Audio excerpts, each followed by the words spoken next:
안녕하세요. 그리스도 중심 성경 읽기에 참여하시는 성도 여러분, 우리는 지난번에 사무엘하 12장까지의 이야기를 읽었습니다. 우리는 다윗이 하나님을 경외하고 그분의 뜻대로 살아가려는 사람인 걸 압니다. 그럼에도 불구하고 다윗은 간음하고 살인했죠. 그래서 하나님께서는 선지자 나단을 보내셨고요. 나단의 책망을 듣고 다윗은 회개했습니다.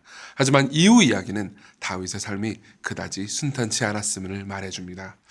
13장으로 넘어가잖아요. 그러면 13장에는 굉장히 중요한 등장인물이 하나 나옵니다. 바로 압살롬이죠. 압살롬은 다윗의 아들이었는데 다말이라는 이름의 아름다운 여동생이 있었습니다. 그렇지만 압살롬과 배다른 형제인 암논이라는 형제가요, 다말을 원했고, 암논은요 계략을 꾸며서 배다른 여동생인 다말을 강간합니다. 굉장히 끔찍한 이야기죠. 사실 암논은 다말을 사랑한 것도 아니었고 그저 성욕을 채우려고 그녀를 이용했을 뿐이었고, 한 번 성욕을 채운 이후에 그녀를 결국 버렸습니다. 당연히 이 이야기를 전해 들은 다윗은 분노했지만 딱히 암논에게 징계를 행하지는 않습니다. 왜냐하면은 다윗은, 그러니까 자식들, 특히 아들들에게 굉장히 나약한 모습을 많이 보였기 때문이죠. 아마도 자신도 성적인 죄를 저질렀기 때문에 자격이 없다고 생각했을지도 모르겠습니다. 근데 어쨌든 암논이 저지른 일을 듣고요, 자기 여동생한테 저지른 일이잖아요. 그런데다가 딱히 어떤 징계를 다윗이 행하지도 않았다는 이야기를 들은 압살롬은 분노합니다. 그래서 몰래 가서 암논을 죽이게 되죠. 아들을 잃은 다윗은 분노와 동시에 슬픔으로 가득 찼습니다. 그래서 그 와중에 압살롬은 다윗이 무서워서 결국 도망가 버리죠. 도망가고 나서 이제 3년 동안 돌아오지 않습니다. 굉장히 쓸쓸한 일이죠. 자신이 사랑하는 아들이죠, 압살롬이요, 자신이 사랑하는 다른 아들, 즉 암논을 죽였습니다. 그리고 딸은 자신의 배다른 아들에게 강간당했죠. 얼마나 고통스러운 일입니까? 그래도 다윗은 압살롬을 그리워합니다. 그래서 다윗의 신하 요압은요, 압살롬과 다윗 사위를 오가면서 화해를 주선하죠. 하지만 비극은 계속해서 되풀이됩니다. 압살롬은 다시 돌아오긴 돌아오는데요, 다윗을 반역할 생각을 품고 돌아옵니다. 그래서 그 이후 4년 동안 압살롬은 서서히 자신의 정치적 입지를 강화하기 위해서 노력합니다. 그래서 계속해서 이제 백성들에게 잘 보이려고 노력을 하죠. 그래서 압살롬은요, 예루살렘에서 조금 떨어진 헤브론이라는 도시에서 제사를 드리겠다고 말을 해놓습니다.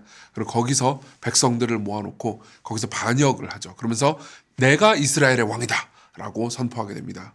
근데 이제 그 와중에 다윗은 약간 신임을 좀 잃고 있었던 것 같아요. 그래서 압살롬의 세력이 점점 커집니다. 그리고 백성들의 마음도 점점 압살롬에게 향하죠. 젊었을 때 사울을 피해서 도망다니던 다윗은 이제 나이 들어서 자신의 아들인 압살롬을 피해서 도망다니게 됩니다. 이스라엘은요 결국 극도의 혼란에 빠지게 됐고요, 다윗의 신하도 다윗 편과 압살롬 편으로 나뉘게 됩니다. 그는 계속해서 도망을 다니면서 여러 사람을 만나고요, 그 가운데 위기도 있었지만 어쨌든 간에 하나님을 신뢰하는 삶을 살아가죠. 반면에 압살롬은 점점 교만해집니다. 그는 아버지의 후궁을 빼앗기도 하고요. 사실 그 당시의 문맥상 아버지의 후궁을 뺏는다, 이건 굉장히 끔찍한 반역이었습니다. 그리고 그 이후에 자신의 판단을 과신해서 교만한 결정을 많이 하기도 하죠. 압살롬의 반역은 다윗의 죄로 인해 시작된 것이긴 했어도 반역한 압살롬이 의로운, 즉 하나님을 경외하는 사람도 아니었습니다. 결국 하나님께서는 압살롬을 심판하셨고 다윗은 다시 군대를 규합해서 반역을 진압합니다. 시간이 지나고 반란은 진압됐고요, 압살롬은 결국 죽었습니다. 하지만 생각해 보십시오. 압살롬이 다윗의 아들이잖아요. 그렇죠? 그렇기 때문에 다윗 입장에서는 아무리 전쟁에서 이기고 반역을 진압했다 하더라도 아들을 죽음으로 잃어버렸습니다. 아들을 죽음으로 잃은 아비의 마음이 고통스럽지 않을 리가 없지 않습니까? 그죠? 그래서 다윗은 슬퍼하며 웁니다. 실제로 다윗은 이렇게 말합니다. 내 아들 압살롬아, 내 아들 압살롬아, 차라리 내가 너를 대신하여 죽었다면, 압살롬, 내 아들아, 내 아들아, 이렇게 말을 하죠. 이런 슬픔을 가지고 이후의 이야기를 보잖아요. 그러면 다윗은 어쨌든 다시 나라를 안정시키긴 합니다. 그 이후로 세바라는 인물이 나와서 또 반역을 하는 이야기가 나오긴 합니다. 20장에 보면 나오죠. 그렇지만 다윗은 곧 진압하죠.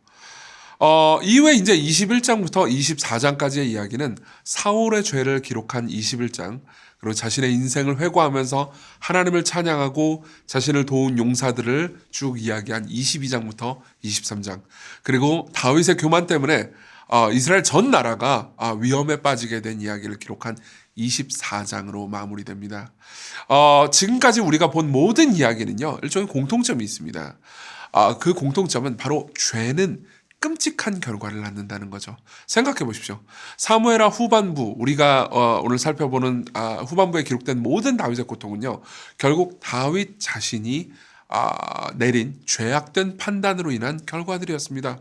만일 다윗이 하나님께서 주신 한 아내에 만족하고 간음하지 않았더라면 배다른 형제들도 없었겠죠. 압살롬, 암논 이런 배다른 형제들도 없었을 거고, 암논이 배다른 여동생 다말을 강간하는 끔찍한 사건도 없었을 겁니다.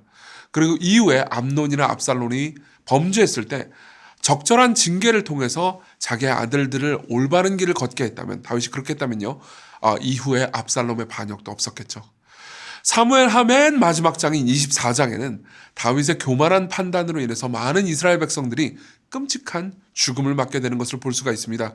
실제로 24장에 보면 다윗이 굉장히 교만해서 이제 인구조사를 명하거든요. 이거는 자신의 힘과 능력을 과신하고 자랑하려는 것이었습니다. 이걸 통해서 하나님께서는 진노하셨고, 그로 인해서 이스라엘 백성들은 큰 고통을 겪게 되겠죠. 우리는 다윗 이야기를 통해서 진정한 목자란 누구인가를 생각하게 됩니다. 다윗은 본래 목동 출신으로서 양들을 위해서 목숨을 걸고 곰과 사자와 맞서 싸우는 사람이었습니다. 하지만 사무엘하의 마지막 부분에서요, 그는 자신의 정욕을 위해서 여자를 희생시키고 충직한 부하를 희생시키며, 그리고 딸이 강간당한 것에 대해서 무관심했고 그 죄악의 결과로 인해서 고통을 당하는 죄인이었습니다. 한편으로 다윗은 경건한 사람이었죠.